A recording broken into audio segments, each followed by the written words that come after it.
So this morning, I was going to actually just do something easy. I was going to just get a chapter out of the Bible that has spoken to me and just kind of go through it and kind of give my thoughts on it. Last evening I actually felt I needed to change it up a little bit. For the last 2 weeks, I've been sleeping on the couch because of my hip that has been hurting. And so I've actually, last evening, it was after midnight by the time I was done um, with what I felt God wanted me to share. And it is something that I'm going through right now, a season in my life. And that is, I think every one of us has gone through it already, and every one of us will go through it. And that is embracing pain for growth. How do you deal with pain in your life? How many of us try to avoid pain? I do. I think every one of us tries to avoid pain. It's against our human nature to enjoy pain. Now, the pain that I'm talking about is not physical, but it is emotional, soul wrenching, and heartbreaking pain. Do you ignore it or do you embrace it? Do you try to find someone or something to blame that pain on? Or do you take responsibility for the part that you played in the pain that was caused to you? Because there's always some area that I can take responsibility.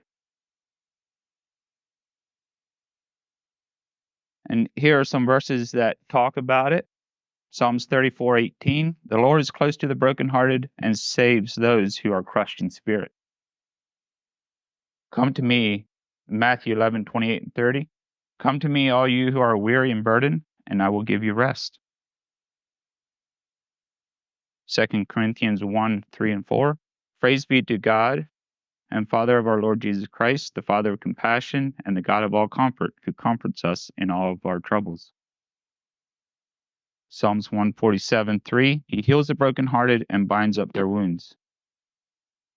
Romans 8:18.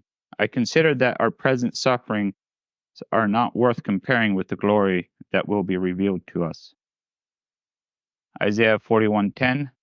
So do not fear, for I am with you. Do not be dismayed, for I am your God. I will strengthen you and help you. 1 Peter 5:7. Cast all your anxieties on him because he cares for you. Now, these verses are good and can bring comfort to me when I'm going through struggles or something that is painful. But I would have us consider something else when we are in the midst of pain and discomfort.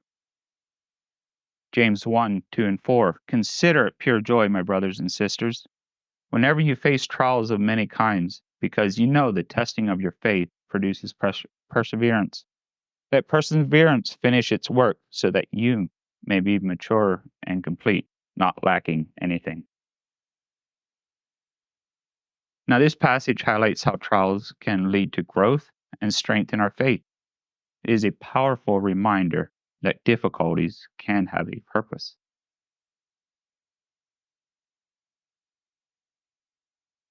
The reason that I bring some of this up is from personal experience. As many of you know, that we could not have our own children, and that is painful. But we can see through that what God has now blessed us with.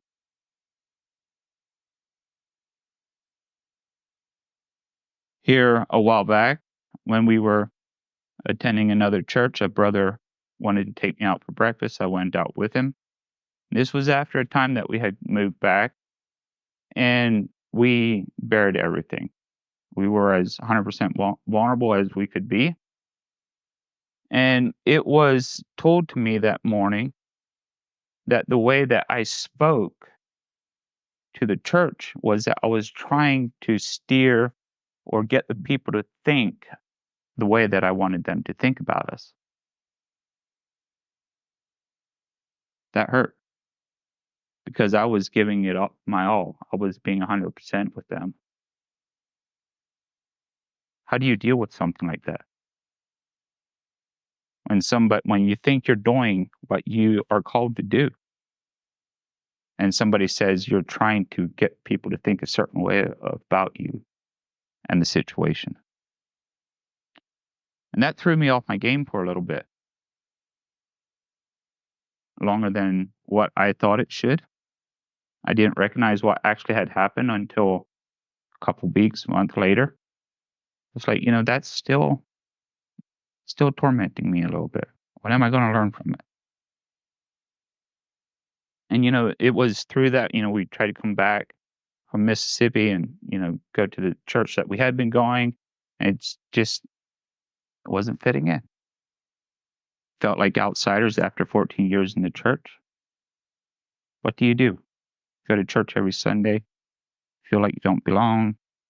It's painful. And then the most recent one is that we had somebody working for us in my dad's business, and she was made to quit by her husband. And I had become good friends with her. She shared a lot about her past, very dark past, and very abusive past. And he made her quit. And so it's been a couple weeks now, and I haven't heard anything from her. He blocked everything. So that is painful. What do I do with it? How do I learn from it? How do I grow through it? Since going through Rise Up Kings, there's one thing that I have learned and am still learning. I am responsible for my life and everything that happens to me. These things are not happening to me, but for me. Can we reframe that? Life happens. But is it happening to me or is it happening for me?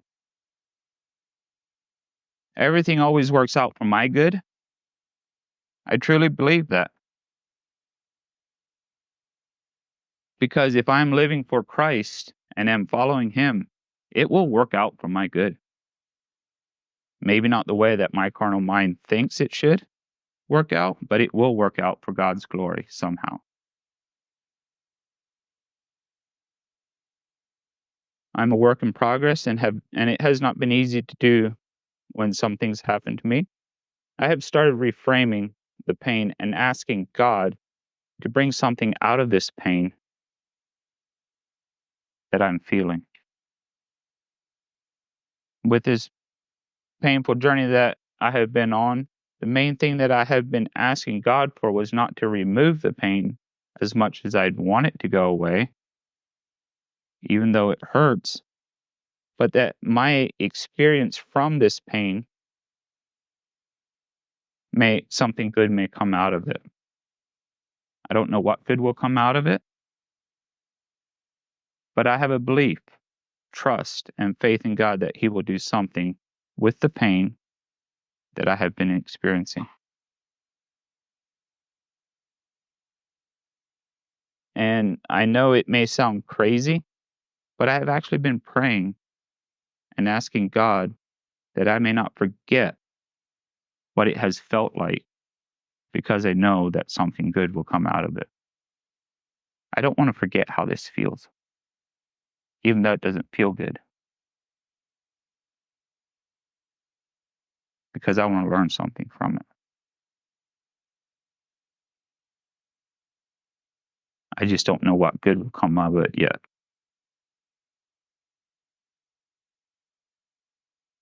And since this has happened, it has caused me to reflect and ask God what He wants me to do to help people in situations like this.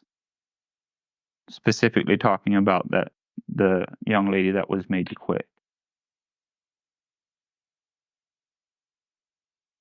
I don't need to be their savior, but what can I do right now in the position that I'm in? What can you do with something that you're in right now? I think we're pretty much all ex-Amish here. And so we have a lot of family that won't talk to us. Dad, mom, brothers, sisters. What are we doing with that? It's painful. How can we grow through it? How can we do something about it? Not in our own way, but have God have his way in it. And it has been on mine and Carrie's heart for a while already to help the women. We have helped a few. Women and children who are the victim of their current circumstances. She has told me that she wants out, but she's afraid that he will kill her young son if she does leave. So, what do you do with that? And we saw this firsthand happening with us, with women and children being the victim of the circumstance. It happened with our oldest when his mom came straight out of prison, picked him up at 2.5 years old on a Saturday night, and drove 5 hours away with somebody that we didn't know. We had him since he was newborn. What do you do with that? Like, feels wrong. So since that has all happened, it has been, what can we do in the space that we're in to help situations like this? And, very grateful that 5 days later we were able to get him back through God's hand and work through that. We have a vision for what that looks like and how that would function. But the big picture looks huge and overwhelming when we think about the resources that it would take. Even though it looks big, I'm trusting God to work everything out for his good and my good in due season.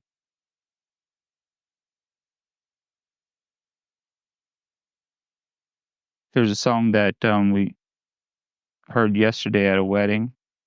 It says, Jesus, draw me ever near as I labor through the storm. You have called me to this passage, and I'll follow, though I'm worn. May this journey bring a blessing. May I rise on wings of faith. And at the end of my heart's testing, with your likeness, let me wake. Jesus, guide me through the tempest. Keep my spirit stayed and sure. When the midnight meets the morning, let me love you evermore. Let the treasures of the trial form within me as I go. And at the end of this long passage, let me leave them at your throne.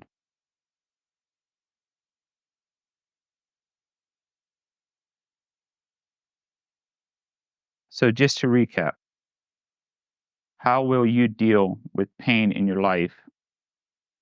Because it will come. Will you ignore it or will you embrace it? Will you try to find someone or something to blame that pain on? Or will you take responsibility for the part that you played in the pain that was caused to you? Because there's always some area that I can take responsibility. And then this is something that I've always asked me, that I've started to ask myself when I see people down or trying to help them, or if somebody's down, how can you and I sit with someone in their pain without judging them? Can we get down in the mud with them, sit there, and then stand together stronger than what we were before? Or are we going to stand there making them feel like their pain and what their experience is insignificant? James 1, 2, and 4. Consider it pure joy, my brothers and sisters, whenever you face trials of many kinds, because you know that the testing of your faith produces perseverance. Let perseverance finish its work so that you may be mature and complete, not lacking anything. Pain is part of life, but it can also be a catalyst for growth. Let's lean into it, trust in God's purpose, and support one another on this journey. May we find joy, even in trials, knowing that they lead us closer to the heart of God.